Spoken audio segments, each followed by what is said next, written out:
अगर मुझे कोई थप्पड़ मारता, ट्रस्ट में मैं वापस एक थप्पड़ जड़ देता।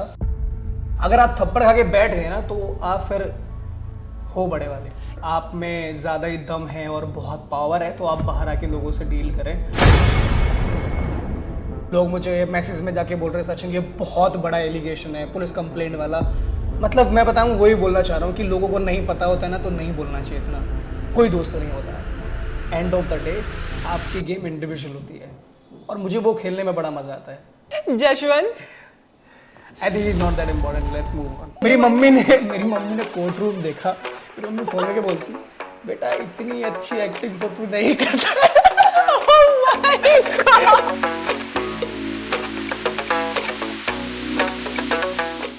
हाय guys, this is Harshita Bele and you are watching me on Filmy Gyan. और आज हमारे साथ एक खास शख्सियत मौजूद है, स्प्लिट्सविला से Sachin Sharma. Thank you so Sachin, much. Welcome to Filmy Gyaan. Thank you कैसे so हैं much. आप? यार मैं बहुत अच्छा हूँ। मैंने फिल्मी ज्ञान का नाम बहुत सुना है काफ़ी, एंड मेरे काफ़ी क्लोज फ्रेंड ने ये शुरू की थी वेंचर, एंड काफ़ी अच्छा कर रहे हो आप लोग। Thank you so I am much. Grateful that I am here today. Thank you. बहुत सारी बातें करेंगे। हाँ, चलो तो सचिन, पहले हम शुरुआत करते हैं आपकी जर्नी से। आपने रियलिटी शोज काफ़ी करे हैं, तो आपकी जर्नी किस रियलिटी शो से स्टार्ट हुई और अभी तक आप स्प्लिट्सविला तक पहुंचे हैं, तो कैसी रही आपकी जर्नी? अप्स एंड डाउन्स काफ़ी रहे होंगे ऑफ कोर्स, तो कैसी रही आपकी जर्नी? यार मेरी मम्मी बोलती है मैं उनके पेट में भी नाचता था। Oh my God. डांस का शौक तो बचपन से ही है, बट टू बी ऑनेस्ट मुझे नहीं पता था कि मैं एंटरटेनमेंट फील्ड में आ जाऊंगा, इतना कुछ करने लग जाऊंगा। क्योंकि मैं तो ऐसे बैकग्राउंड से आता हूँ जहाँ पे हमारे घर पे अगर 2 दिन का खाना बन जाता था तो हमारे लिए बहुत बड़ी बात होती थी। Coming all the way from Haryana और मुंबई में आकर मेहनत करना, ट्रस्ट मी हर एक दिन ऐसा लगता था कि यार कब कब पूरे होंगे हमारे भी सपने। जैसे लोग मेहनत कर रहे हैं, लोग अपनी चीज़ें कर रहे हैं। पर जब पहला शो हुआ लिटिल मास्टर, जब मैं पहली बार मुंबई आया, उसके बाद बैक टू बैक इतने सारे शोज होते चले गए ना, मुझे ना ये सब जादू सा लगता है। मुझे ऐसे लगता है कि यार ये सब कैसे हो रहा है। मतलब इतने सारे लोगों का प्यार मिल रहा है बैक टू बैक। मैं जहाँ जा रहा हूँ लोग वहाँ पे पहचान ले रहे हैं। अब आफ्टर स्प्लिट्स क्या हुआ क्या ना, मैं आपको बताता हूँ। आई थिंक मैंने बहुत सारे शोज किए, but after splits and Roadies ना बहुत सारी चीज़ें चेंज हो गई मेरे लिए। बिकॉज मैं डांसिंग वाली चीज़ों में बहुत उलझा हुआ था। फिर वहाँ से निकल के एक आई थिंक इट वाज, मैं बोल सकता हूँ कि मेरे लिए सब मैजिक जैसा है। ओके, तो सचिन, हमने श्रुति जी से बात करी थी, श्रुति सिन्हा। उन्होंने डांसिंग को और एक्टिंग में, हमने जब उनसे पूछा था कि एज अ डांसर स्ट्रगल ज़्यादा होता है या एज एन एक्टर स्ट्रगल ज़्यादा होता है, तो उन्होंने कहा था डांसिंग में लाइक कभी कभार ये होता है कि उतना आप नहीं पहुंच पाते हो एक स्पॉट तक। तो आपके हिसाब से क्या लगता है, डांसिंग उतना स्ट्रगलिंग है या डांसिंग में बहुत स्ट्रगल करना पड़ता है? Actually I have a different point of view. मुझे ऐसे लगता है कि यस, हसल किस लाइन में नहीं है आप मुझे बता दो। एक्टिंग में हसल नहीं है, डेफिनेटली इट्स एन आर्ट। तो आपको ऑनेस्ट रहना पड़ेगा और डेली मेहनत करनी पड़ेगी। डांसिंग भी वैसे ही है। देखो आज हम लोग अगर कंपेयर करने जाएं तो बॉस्को मार्टिस सर से कंपेयर कर सकते हैं। आप बॉस्को मार्टिस बन जाओ, आप रेमो सर बन जाओ, जो इतने अच्छे हिट गाने दे रहे हैं। As a choreographer definitely space है। अगर आपका इंटरेस्ट एज अ कोरियोग्राफर नहीं है, आप नहीं चाहते कि बिहाइंड द स्क्रीन आप काम करो, जैसे मेरे को पता है कि यार I made a for stage, मैं बचपन से वो करते आ रहा हूँ। मैं उस I made for this shit, to be honest. मतलब मैं उस चीज़ के लिए बना हूँ। मुझे पता है कि आप मुझे ऑन स्क्रीन छोड़ो, मैं फाड़ कर आऊँगा। मुझे उतना कॉन्फिडेंस और बिलीव अपने ऊपर हो गया है अभी। बट येस, इसका मतलब ये नहीं है कि मुझे कोरियोग्राफी वाली जॉब में मज़ा नहीं आता। I love to do creative, I want to be a part of a creative story. कोई अच्छी फिल्म बन रही होगी, अगर उसका एक हिट गाना हम लोगों ने दे दिया एज अ कोरियोग्राफर और डायरेक्टर व्हाटएवर, तो कितनी बड़ी बात हो जाती है। So, मुझे नहीं लगता है कि आपको हर फिल्म का हीरो बनना ज़रूरी होता है। किसी किसी कहानी जो हीरो वाली होती है उनका पार्ट बनना भी इम्पोर्टेंट होता है। सचिन, आपकी जो जर्नी है रोडीज और स्प्लिट्सविला की, थोड़ी सी मैं कहूँगी मेरे हिसाब से डिफरेंट है, क्योंकि आपका जो फेम हमें स्प्लिट्सविला से ज़्यादा देखने मिला है। हाँ। रोडीज में होता है कि एक हीरो जो होता है या वैम्प वाला, स्प्लिट्सविला से जो हम रील्स में देखते हैं, तो वो हमें शायद स्प्लिट्सविला से ज़्यादा देखने मिला है। तो आपने दोनों में से किस जर्नी में ज़्यादा सीखा और आपके हिसाब से बेस्ट जर्नी आपकी कौन सी रही? मैं इतना बोलना चाहता हूँ कि दोनों एक्सपीरियंसेस बहुत डिफरेंट हैं। Roadies was a survival show, splits was a dating show. तो डायनेमिक्स दोनों के बहुत अलग हैं। अगर आप देखो ना कि रोडीज में क्या है ना, हर दिन मेहनत होती थी, हर दिन पॉलिटिक्स होती थी, हर दिन चोटें लगती थी, हर दिन बहुत कुछ होता था। पर स्प्लिट्स पे क्या था ना, स्प्लिट्स पे था मेंटल टॉर्चर कि हर दिन ये सब तो करना ही है जो कर रहे हो तुम लोग, या बट आपकी एक्स आ रखी हैं, आपकी बहुत सारी चीज़ें चल रही हैं, बहुत कुछ हो रहा है शो में, फिर लोग शो में नए लोगों को लेकर आ जा रहे हैं, नए लोगों की एंट्री हो जा रही है। तो for me this season was really tough. मेरी जर्नी पता है खूबसूरत इसलिए है क्योंकि उसमें बहुत सारे कलर्स हैं नाइस। और मैंने उन सब चीज़ों को बहुत स्ट्रांगली डील किया है हर एक मोमेंट पे, इसीलिए लोग बहुत प्यार दे रहे हैं। Wow very nice. तो जैसे एक्स की बात करी आपने, तो ये स्प्लिट्सविला का जो हमारा एक्सक्यूज वाला जो था, Excuse, yeah. हाँ एक्सक्वीज वाला जो पता है मुझे ना ये एक्सक्वीज ऐसा इन्होंने वर्ड निकाला है। इन द बिगनिंग डेज मुझे एक बाइट देना था और मैं बोल ही नहीं पा रहा था।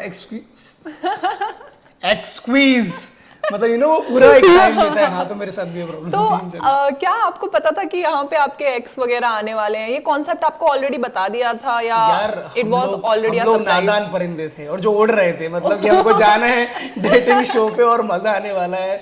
बट ट्रस्ट मी, हम लोग गए, हमको बोला एक नया शो बन रहा है for MTV. They were not telling ऐसे एमटीवी स्प्लिट्सविला 15 है। हम लोग जैसे ही एग्जाइल में गए और जैसे हम लोगों ने फोटोज देखी, मैंने बोला भाई ये, क्योंकि देखो वाइब आती है ना उस दिन रात के आई थिंक 2-3 बज रहे थे हम लोग जब वो फोटोज खोल रहे थे। जैसे जैसे वो फोटोज खुलती जा रही थी ना, सबके आंखों में और सबके एक्सप्रेशंस ऐसे उड़ते जा रहे थे क्योंकि हमको ऐसा लगा हम तो जा रहे हैं भाई किसी नए शो के लिए। हमको नहीं पता था कि एग्जाइल चल रहा है, उधर स्प्लिट्सविला हो रहा है, फिर हम लोग जाएंगे, लड़ाई झगड़े होंगे।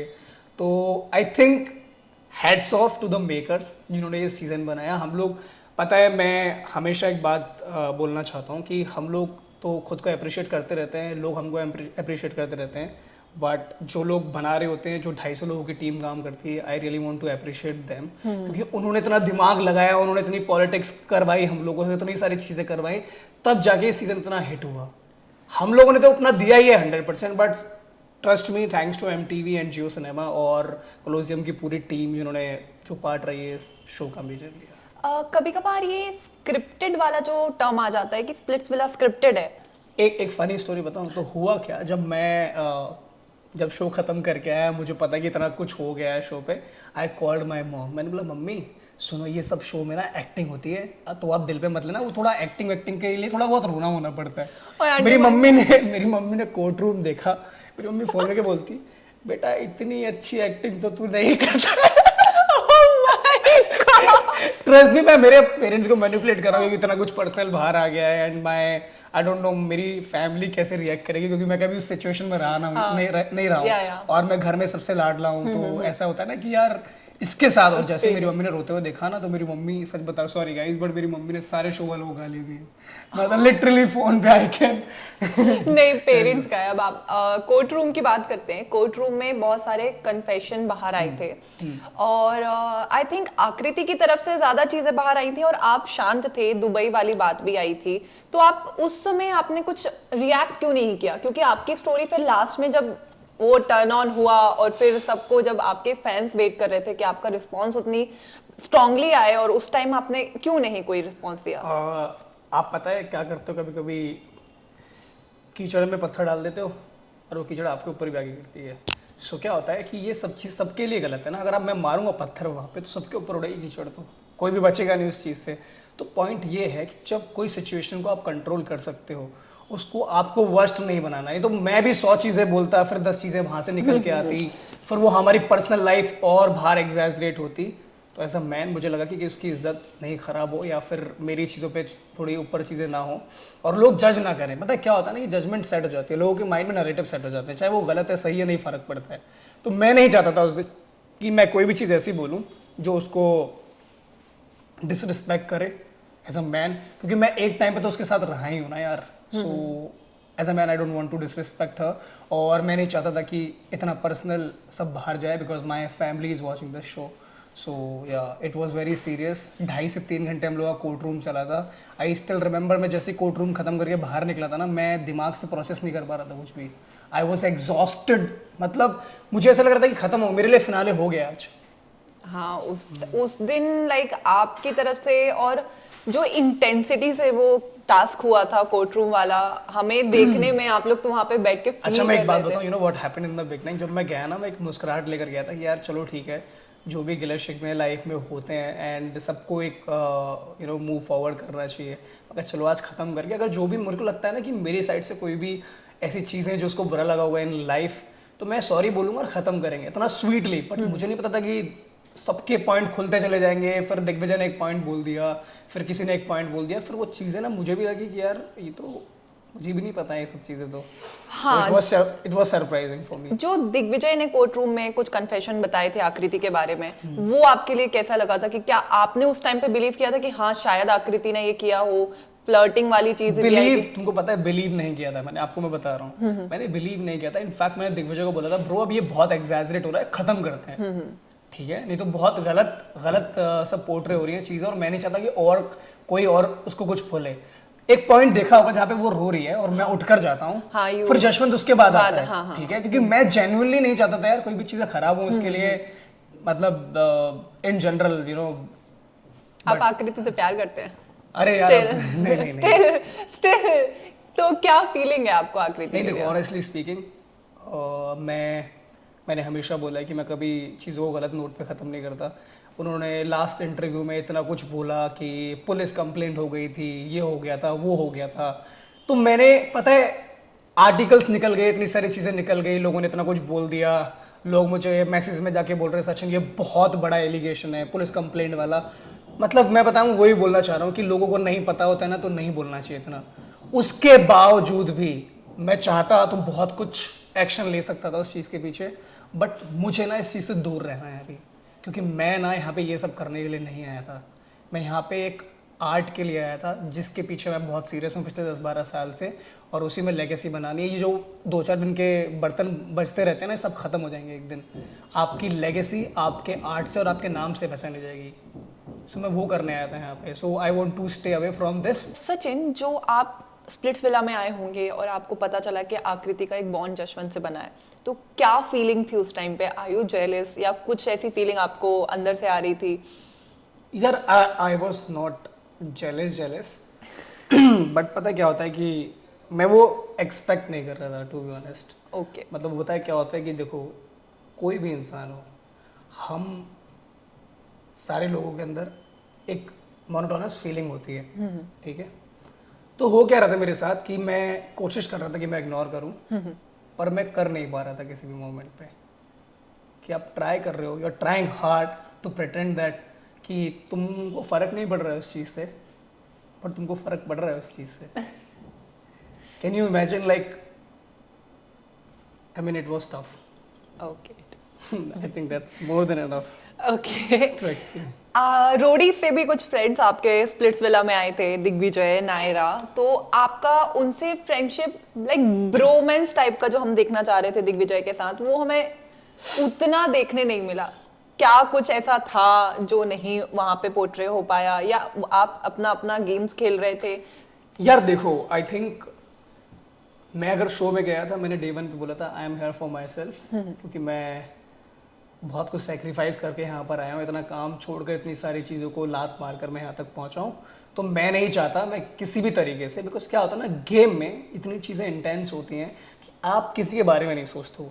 बट विद दिग्विजय डेफिनेटली एक बॉन्ड था भाई वाला, क्योंकि हम लोग स्टार्टिंग से था हमारा कि यार हम ठीक है थोड़ा साथ देंगे एक दूसरे का, and you know end of the day एक दूसरे को हरा कर ही जीतना है सीजन। तो इंडिविजुअली हम लोगों को ग्रो करना है पूरे शो में, वो कोई प्रॉब्लम नहीं है, but we will support each other. With Naira throughout the season इन लोगों ने कहीं ना कहीं पे मुझे सेव नहीं किया होगा, इन लोगों ने कहीं ना कहीं पे मुझे मैं खड़ा रहता था अनसेफ जोन में, मैं फिर भी इन लोगों के लिए वोट करता था। मुझे ना एक बीच में डिसअपॉइंटमेंट हो गई थी जब चाय की चर्चा आई ना, तो मैं फट गया उस दिन, मेरे मुंह से थोड़ा गाली वाली भी निकल गई मेरे दोस्तों के लिए। हालांकि मैं देता नहीं हूँ इन जनरल जल्दी से गाली मेरे दोस्तों को, बट उस दिन ना मुझे बहुत ही गुस्सा आ गया कि मैं दिमाग खराब हो गया ना कि यार तुम लोग कैसे हो यार, तुम लोग प्रायोरिटी कर रहे हो, तो साले मैं खड़ा रहता हूँ डोम में, तुम लोग एक बार भी सेव नहीं करते हो, तुम लोग बोलते सचिन प्रायोरिटी पे। तो उस दिन मेरा दिमाग खराब हो गया था। देखो क्या होता है ना, कोई दोस्त नहीं होता आपका, एंड ऑफ द डे आपकी गेम इंडिविजुअल होती है, और मुझे वो खेलने में बड़ा मजा आता है। सच बता रहा हूँ कि ठीक है दोस्त ही है, अगर मिला मौका तो सपोर्ट करेंगे। एक आधी बंदा होता है, जैसे मैं और ऋषभ रोडीज पे थे एकदम फुल पावर, हमको पता था कि हम एक दूसरे के लिए कभी खराब नहीं सोचेंगे, तो वो एक चीज़ है। या तो फिर ऐसा कोई भाई और दोस्त हो डेफिनेटली, अब सबकी गेम अपनी इंडिविजुअल होती है या बीच में आपका अभी किससे ऐसा बॉन्ड है कि आप बोल सकते हो कि हम फ्रेंड्स लाइक स्प्लिट्स विला के बाद भी हम दोस्त रहेंगे, वो आपका किससे अभी तक बॉन्ड है? यार डेफिनेटली दिग्विजय है, लक्ष्य है, कशिश है। मतलब कुछ दोस्त ना आप कमाते हो एंड मुझे ऐसा लगता है कि हम लोग ऊपर से दोस्त बनकर नहीं आते हैं, we grow as a friend. ठीक है, तो जैसे मान लो आज हम लोग बैठकर यहाँ पे बात कर रहे हैं, शायद कुछ अगले 10 दिन में हम लोग कॉन्वर्सेशन करने लगेंगे तो वी अंडरस्टैंड ईच अदर। फिर आपको समझ में आता है यार इसको इस चीज़ के बारे में अच्छा नहीं लगता है। और जो दोस्त आपकी आंखों से, आपके बिहेवियर से, आपके एक टेक्स्ट से आपको समझ लेना कि यार ये मेरे से ये एक्सपेक्ट कर रहा है, वो आपका दोस्त होता है। तो मैं fake friendship, fake relationship, fake people, I don't believe on them. क्योंकि क्या होता है कि आपको एंड ऑफ द डे ना समझ में आ जाता है। और मेरी ऑब्जर्वेशन इस मामले में इतनी अच्छी हो चुकी है ना कि मैं देख के समझ जाता हूँ कौन इंसान मेरे पास किस नीयत से बैठा है। आपका एक बॉन्ड हर्ष और रुशाली के साथ भी दिखा है, तो क्या आप लोग अभी फ्रेंड्स हैं? यार with Harsh and Rushali definitely बहुत न्यूट्रल स्पेस है। मिले तो सही है वरना दही है। Okay, great, that was nice. या ओके, सो मूविंग फॉरवर्ड, एक स्प्लिट्स विला एक डेटिंग शो है जहां आप एक रियल कनेक्शन ढूंढने आते हैं। आपका रियल कनेक्शन लाइक बना कि नहीं? एसबी आई थी, एसबी और एसबी के एंट्री हुई, उससे पहले भी आपके कुछ कनेक्शंस बने थे, तो एक रियल कनेक्शन क्या आप बिल्ड कर पाए स्प्लिट्स विला से? एक्चुअली ना मोर देन द शो मैं आउटसाइड लाइफ पे बहुत बिलीव करता हूँ, क्योंकि एक शो में रहकर ऑलरेडी एक बार इतना हर्ट हो चुका हूँ उस चीज़ों को कैरी फॉरवर्ड करके। So I don't want to repeat it again. मुझे वापस उस चीज़ को दोहराना नहीं है। बट एक चीज़ है कि देखो इंसान जब एक्सपीरियंस के लिए जाता है, यू नेवर नो। जैसे मैं रोडीज पर गया था तो मुझे नहीं पता था कि इतनी सारी चीज़ें बाहर हो जाएंगी शो के बाहर, और I was genuinely getting involve, सारी चीज़ों में इन्वॉल्व हो रहा था। बट एक टाइम के बाद आपको समझ में आ जाता है कि आपके लिए आपका करियर, आपके माँ बाप और आप जो कर रहे हो लाइफ में काम, वो सबसे बड़ा आपका गोल है और कोई दूसरी चीज़ नहीं। जब आपको वो समझ में आता है ना, क्योंकि एक पीरियड ऑफ टाइम में ना क्या आपको रियलाइज़ हो जाती हैं चीज़ें कि अभी आप तरक्की कर रहे हो, अभी आपके पास सब चीज़ें आ रही हैं, तो आई थिंक सबसे ज़्यादा इंपॉर्टेंट इन सब चीज़ों पर ध्यान देना। नहीं तो आप कहाँ खो जाओगे इतने बड़े शहर में। डायनामिक्स कितने बड़े मुंबई के आपको पता है कि लोग रातों रात स्टार बनते हैं और रातों रात अपने घर भी चले जाते हैं वापस छोड़कर Mumbai. So I don't want to be in that league कि मैंने शुरू किया कुछ अच्छा और मैं उसको ठंडा कर दूं बस। अब ये आग लगती रहनी चाहिए। तो सचिन, बात करते हैं कि आप एक्टिंग और डांसिंग में भी अगर आप आ रहे हैं इस फील्ड में, तो इस फील्ड में एक नेपोटिज्म का भी एक फैक्टर चलता है। तो आपके हिसाब से नेपोटिज्म का फैक्टर क्या रियल है या नहीं है? मुझे नहीं फ़र्क पड़ता कि लोग सपोर्ट से आगे बढ़ रहे हैं। I truly believe on hard work, क्योंकि मुझे ऐसा लगता है कि मैं जिस जगह से उठकर यहाँ तक पहुँचा हूँ, it's only because of my hard work. There is no substitute for hard work. नहीं तो सब शाहरुख खान और सलमान खान होते हैं। वो लोगों ने भी तो बनाया ना इंडिविजुअली, उनके ऊपर तो कोई नेपोटिज्म नहीं होगा। ठीक है, उन लोगों ने भी बनाया तो आप भी बना सकते हो। I feel the same. मैंने एक इंटरव्यू देखा था जिसमें मैंने प्रिंस सर की आपने प्रिंस नरूला सर की एक पॉइंट रखा हुआ था, तो उनका कितना सपोर्ट रहा आपके उसमें? यार देखो, ड्यूरिंग रोडीज मैं उनको मिला था एक बार, और क्योंकि मुझे नहीं पता था कि ये फील्ड क्या है, कैसे होता है, हाउ एमटीवी फंक्शन, मुझे नहीं पता था इन जनरल। ठीक है, I met him, I asked him few advice. उन्होंने मुझे बोला कि तेरे अंदर वो सारी क्वालिटी हैं, तू कर सकता है, दैट्स इट। मतलब इतना कॉन्वर्सेशन था। कोई पॉलिटिकली कोई ऐसे होता ना कि आप ये बोल दो, ये कर दो, मैं इनकी वजह से आया हूँ, ऐसा कभी नहीं हुआ थ्रू आउट द सीजन। तो मैंने कभी किसी का कोई फेवर नहीं लिया है, जो भी किया अपने दम पे किया है। ओके, नहीं बट आपका उनके साथ कनेक्शन अभी भी है क्या? आप मानते हो कि उन्होंने आपकी सर्टेन पॉइंट पे एक रहता है कि ग्रो करने के लिए एक हेल्प चाहिए होती है कि भाई मोटिवेशन टाइप का भी, तो क्या उन्होंने आपको कभी मोटिवेट किया? Definitely, see the kind of person he is, बहुत सारे लोग उनसे इंस्पायर होते हैं जिनको ये सब शोज़ करने हैं, रियलिटी शोज़ करने हैं, इन जनरल आगे बढ़ना है ग्रेजुअली इस फील्ड में। बहुत सारे लोग उनको अपने इंस्पिरेशन मानते हैं। I was one of those. ठीक है, डेफिनेटली आप इंस्पायर होते हो, आप अपनी फील्ड में फिर कुछ अच्छा करते हो, तो मुझे लगता है ये इंस्पिरेशन, डेफिनेटली रिस्पेक्ट है वहाँ पे, जो पहले थी अभी भी है, आज भी है वो रिस्पेक्ट। और रही बात सपोर्ट की, डेफिनेटली उन्होंने सपोर्ट किया है, बट कोई मैंने वो नहीं किया। मुझे अभी पता है कि मैं ऑडिशन के लिए लाइन में लग गया था और तब जाके मैंने ऑडिशन दिए थे। तो जो भी चीज़ें हैं बेस लेवल पे वो सब मैंने खुद ने क्लियर की इन जनरल। सचिन, लास्ट में हमने देखा कि जब शिवित की एंट्री हुई तो वाइल्ड कार्ड एंट्री के साथ शिवित ने कुछ आकृति पे भी एलिगेशन लगाए, मैसेजेस वाली बातें आई थी कि आकृति और शिवित की भी बात होती है, जहाँ पे आप भी बोले। उस समय आपको क्या फील हुआ और क्या लगा कि लाइक आपकी आंखों के सामने आकृति और शिवित की बात हो रही है और इस चीज से शायद आप नहीं अवेयर थे, वहां पे हमने जितना देखा, उस बारे में आपका क्या कहना है? एक्चुअली ना मुझे कोर्ट रूम याद आया। I tell you the reason.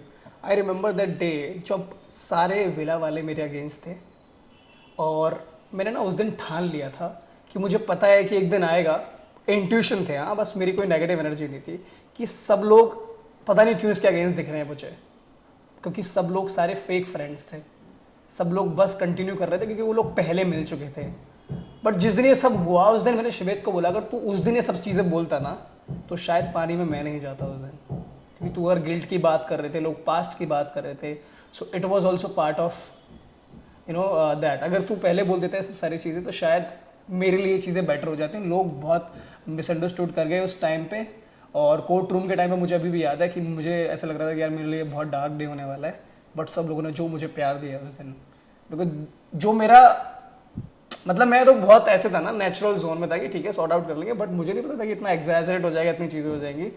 उस दिन भी जिस दिन शिवेत बोल रहा था उस दिन भी मैंने आकृति का स्टैंड लिया। उस दिन भी मैंने बोला कि यार मुझे नहीं फर्क पड़ता, तू पहले बोलता है सब चीज़ें तो बेहतर रहता, अभी हीरो मत बन ऐसे।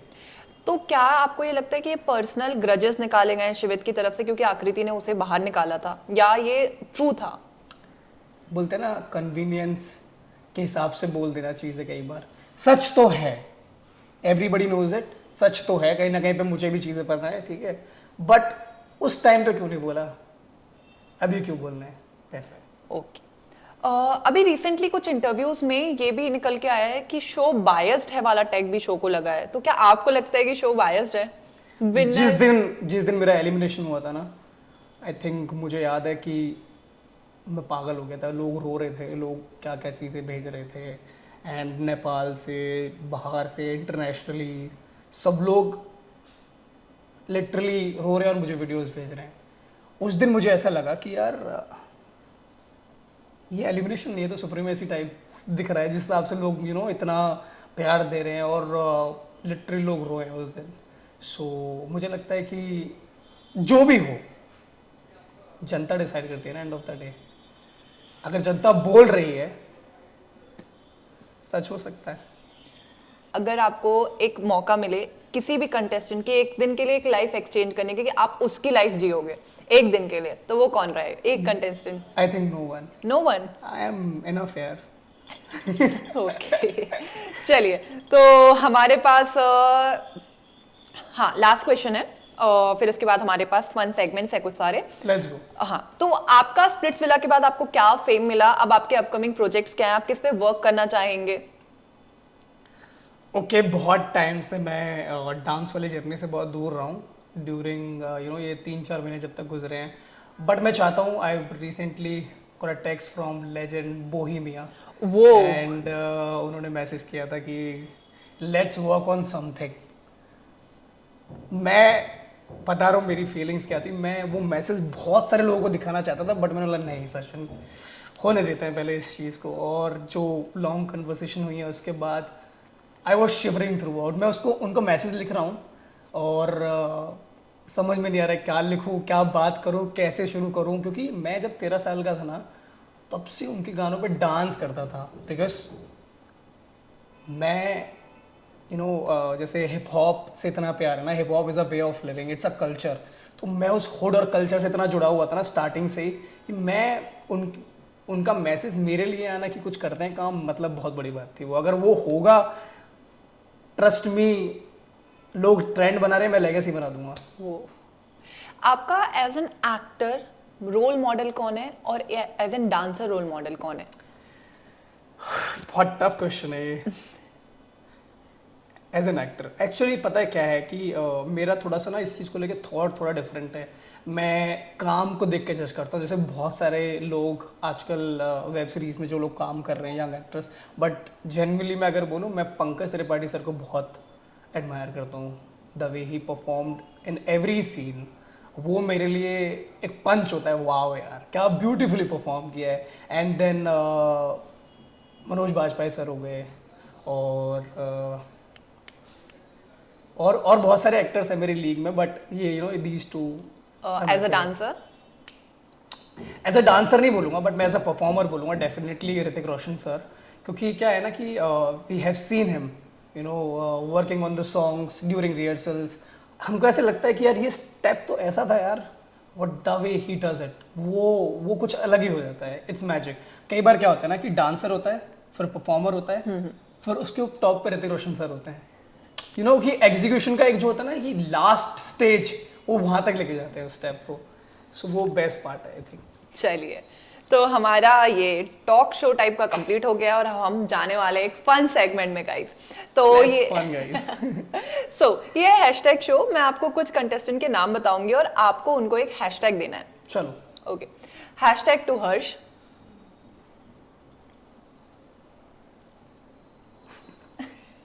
आई think per day on the show.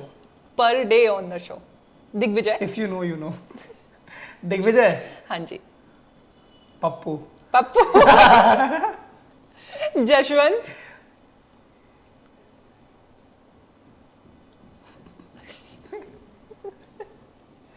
I think he's not that important. Let's move on. Oh my God. आकृति।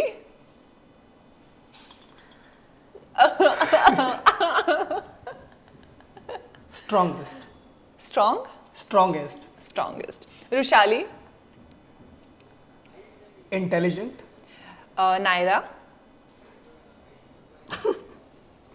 Naira. Over dramatic. Kashish. The game changer. AD.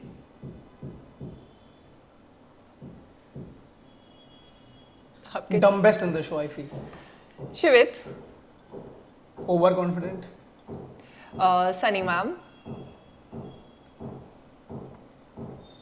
The most kind person on this earth, I feel. Tanu sir. Pure vibe. Banger. बोलते हैं ना कि किसी इंसान की energy इतनी vibrant होती है कि आपको भी अच्छा लगने लग जाता है। अरे यार क्या मस्त इंसान। रेज रूम में भी सॉ दैट तनु सर के रेज रूम में भी इनफैक्ट हम लोग अभी रिसेंटली उनके घर पे गए थे। ये इसका उनका ना एक नेचर है कि वो अपने साथ जो भी इंसान है, जो भी उनके फ्रेंड सर्कल में जो भी लोग हैं जिनसे भी वो मिलते हैं, वो सबको खुश रखना चाहते हैं। वो एक अच्छी चीज़ है आई थिंक। जी। अब हमारा है व्हाट द कमेंट शो। मैंने आपके प्रोफाइल से कुछ कमेंट्स फिल्टर आउट करे हैं। Really? और आपको उस पर रिप्लाई देना है। बिग बॉस में जाओ आप। लोग शायद चाहते हैं तो जाना चाहिए और जीतना चाहिए आई थिंक। इस बार का बिग बॉस आपने फॉलो किया है? उतना एक्साइटिंग नहीं लगा मुझे। मुझे ऐसा लगता है कि मैं सच बता रहा हूँ, मैं एक्साइटेड था और लोग मुझे बोल रहे हैं ओटीटी जाओ, ये करो वो करो, बट बहुत ठंडा सीजन है टू बी ऑनेस्ट। लेकिन इस बार के कंटेस्टेंट्स के साथ बहुत सारी कंट्रोवर्सी जुड़ी हुई है, क्या आपको पता है? यस। अरमान मलिक की कंट्रोवर्सी आपने सुनी है? Of course. मुझे लगता है कि विशाल वाला जो मोमेंट था ना, अगर मुझे कोई थप्पड़ मारता, ट्रस्ट में मैं वापस एक थप्पड़ जड़ देता। वो मेरे एथिक्स और मोरल वैल्यूज सिखाते हैं। जो आपको जैसा पेश आ रहा है ना आपके साथ, आप उसके साथ वैसा ही बर्ताव करो। अगर आप थप्पड़ खा के बैठ गए ना तो आप फिर हो बड़े वाले। इवन अरमान मलिक का के ऊपर कुछ एलिगेशंस भी आ रहे हैं सोशल मीडिया पे। रेप वाला बड़ा एलिगेशन लगा है। पायल मलिक, आज ही मैंने एक वीडियो देखी कि वो एक पुलिस स्टेशन में है और ट्रोलर्स के ऊपर आई थिंक कुछ लीगल एक्शन लेने वाली हैं। तो क्या आपको लग रहा है कि ऐसा कुछ क्या चल रहा है? यार देखो, अगर ये सब चीज़ें हो रही हैं, मुझे आइडिया है नहीं टू बी ऑनेस्ट, ये पुलिस वाली चीज़ों का भी ना मैं इन सब चीज़ों में ना इन करने में कभी मैं पढ़ा आज तक, ना मैं पढ़ना चाहता। अगर है ऐसी सब चीज़ें उनकी लीगली जो भी आपस पे सुलझाएं बेहतर है। बाकी मुझे एक बात बोलनी है आई थिंक टू अरमान, कि अगर आप में ज़्यादा ही दम है और बहुत पावर है तो आप बाहर आके लोगों से डील करें। और शो का एक फॉर्मेट होता है, हम लोग भी पिछले 10-15 साल से काम कर रहे हैं कि आप शो में किसी पे हाथ नहीं उठा सकते। ठीक है, आपके कॉन्ट्रैक्ट में बड़े बड़े अक्षरों में लिखा होता है, अगर आपने नहीं पढ़ा हो तो जाकर वो पढ़े पहले, उसके बाद शो में आए, नहीं तो आपको फिर वो गुंडागर्दी करने की जरूरत है, फिर ये सब शो करना छोड़ दें। एंड आई थिंक उसके बाद भी वो इविक्ट नहीं हुए। सैड, मतलब दिस इज एक बोलते हैं ना, एक रिक्वेस्ट हो सकता है एंड या जो भी लोग शो बना रहे हैं, यार सबके लिए आपने, मुझे याद है तहलका को बाहर कर दिया था जब उसने हाथ उठाया था, या तो कुछ भी चीज़ें हुई थी, तो सबके लिए सेम रूल अप्लाई होना चाहिए क्या? ये कोई मतलब, या फिर इनको स्पेशल कॉन्ट्रैक्ट पे बुलाया, या इनको ज़्यादा पैसा देकर बुलाया, वट। एक शो का सर्टेन फॉर्मेट होता है। मुझे अभी भी याद है हमारे सीन में भी एडी के साथ फिजिकल फाइट हो गई थी, तो मैं लड़ा था उस चीज़ के पीछे, और वो शो में आई थिंक एपिसोड में वो पार्ट नहीं दिखाया, बट सॉरी बुलवाया था मैंने डोम में उससे। बोला भाई तुम जैसा कर रहे हो ना शो में, कि वही वाली बात है कि लड़ बड़ तो हम लोग भी सकते हैं, हम लोग भी किसी को रैप्टा मार सकते हैं, बट वो हमारे एथिक्स नहीं सिखाते ना, वो आपको शो का फॉर्मेट सिखाता नहीं है, क्योंकि एज एन आर्टिस्ट आपको सब चीज़ों को बहुत प्रोफेशनली डील करना पड़ता है। सो या ओके, मूविंग फॉरवर्ड, बस कर भाई, कितनी शायरियां 100 लड़कियों के लिए सुन सुन के पक गए हैं हम। 100 लड़कियों के लिए सुन सुन के पक गए। 1000 है, आई एम सो सॉरी, 1000 है, आई एम सो सॉरी। चल यार, ये चेक योर फैक्ट्स, 1000 लड़कियों के नाम दूसरे कमेंट में भेज देना, मैं चेक कर लूंगा, अगर 1000 लड़कियों को भेजा होगा तो शायद मैं बंद कर दूंगा ये काम, बट भाई मेरा मुंह है, मेरी बातें हैं, मैं जो बोलना चाहूँ बोलूंगा। आई थिंक ये आपकी और एसबी की रील पे आया हुआ है, जो आपने एसबी को प्रपोज किया था, जो डोम सेशन यार, वो तो मैंने पहली बार बोली थी, कम ऑन यार गाइस, यार कम ऑन। एक और कमेंट है, रास्ते में जाती हुई लड़कियों को भी शायरी बोलेगा क्या? भाई अगर अच्छी लगी तो यस, क्यों नहीं भाई। ब्यूटी को अप्रिशिएट करना चाहिए भाई, बोल देना चाहिए शायरी, जो मन करे बोल देना चाहिए, दिल को अच्छा लगना चाहिए एंड ऑफ द डे, ठीक है? अगर दिल को अच्छा लग रहा है तो सब करो, और नहीं अच्छा लग रहा है तो भाड़ में जाए सब। Sachin is the winner for us. हाँ, अगर एसबी नहीं जाती सीजन से तो शायद मुझे भी ऐसा लगता है कि, क्योंकि मुझे पता है ऐसा हुआ है कई बार, जब मैं अंडर प्रेशर परफॉर्म करता हूँ या कभी भी परफॉर्म करता हूँ, चीज़ें हमेशा मेरे फेवर में होती हैं और मैं दिल लगा के परफॉर्म करता हूँ। जब मैं ऐसे फंस जाता हूँ ना सिचुएशन में, आर या पार है, अगर आज या तो जीत जाएंगे या घर चले जाएंगे। मुझे अभी भी याद है रोडीज़ का टिकट टू फिनाले चल रहा था, और ऐसा सिचुएशन था, या तो मैं घर जाऊँगा अगर टास्क नहीं जीते, या फिर पराक्रम को वो टिकट टू फिनाले मिलने वाला है, तो मैं वो सर्वाइवल के लिए परफॉर्म कर रहा था। I still remember that day, 7 minute पहले वो चैलेंज खत्म करके बैठ गया था मैं। तो क्या एसबी और आपका कनेक्शन, आपने बोला एसबी नहीं जाती तो चीजें अच्छी होती या आप जीत जाते, तो एसबी और आपका कनेक्शन प्योर था या जेन्युइन था? या definitely in the show, yes for sure. और देखो एक पता है क्या है ना, हम लोग का ऑलरेडी बाहर का एक बॉन्ड था, वो जब शो पर आई चीज़ें मेरे लिए बहुत ख़राब चल रही थी। The moment she entered in the show, मेरी चीज़ें एकदम मस्त स्मूथली चल रही थी और सब बढ़िया चल रहा था। एक डेफिनेटली एक गुड बॉन्ड तो है अभी भी, ऐसी बात नहीं है कि सब चीज़ें ख़त्म हो गई है। एक बहुत अच्छा बॉन्ड है, एक बहुत अच्छी फ्रेंडशिप है, और आई थिंक वो मोर देन इनफ है। आकृति भी क्या एसबी से जेलस थी एक पॉइंट पे, जहाँ पे सब लड़कियां आपस में झगड़ रही थी भाई। मुझे ऐसा लग रहा था बीच में कि यार तुम लोग लड़ लो सब, मैं घर चला जाता हूँ, क्योंकि इतने सारे लोगों के झगड़े मेरी वजह से हो रहे हैं। शिता उधर से इनको झगड़ा कर रही है, आकृति स्वास्तिका से झगड़ा कर रही है, स्वास्तिका आकृति से झगड़ा कर रही है, फिर 2 लड़के उसमें बीच में बोल देते तो उनका भी झगड़ा हो रहा है। सो ओवरऑल झगड़ा हो रहा था, वो मेरी वजह से हो रहा था। मतलब मैं घर चला जाता हूँ, तुम लोग लड़ते रहो भाई फिर बाद में। Okay, that's it for now. Sachin, जाने से पहले आपके साथ बहुत अच्छा लगा बातें करके। क्या आप बताएंगे कि स्प्लिट्सविला का विनर कौन है? सचिन शर्मा है तुम्हारी नजरों में, बाकी छोड़ दो। ओके, जाने से पहले आप अपने फैंस को क्या बोलना चाहेंगे? यार मैं हमेशा हर एक इंटरव्यू पॉडकास्ट से जो भी चीज़ें मैं कर रहा होता हूँ मैं बोलता हूँ, कोई भी मेरा फ़ैन वैन नहीं है, मैं तो सबको फैमिली मानता हूँ। तो मेरी कोशिश यही रहेगी आने वाले कुछ सालों में कि मैं जिस काम के लिए, जिस आर्टिस्ट्री के लिए बॉम्बे आया था, मैं उस चीज़ में इतना मास्टरी करूं कि तुम लोगों को हमेशा प्राउड फील हो। बाकी जो चीज़ें, जो खबरें आ रही हैं अभी मेरे पास, जो चीज़ें होने वाली हैं, वो डेफिनेटली ट्रेंड तो नहीं बोलूंगा बट लेगेसी जरूर सेट करेंगे for sure. Oh my God. Thank you so much, Sachin. It was lovely having you today with us. Thank it you was so a much. great conversation. Thank you, guys. Cheers, guys. Thank you.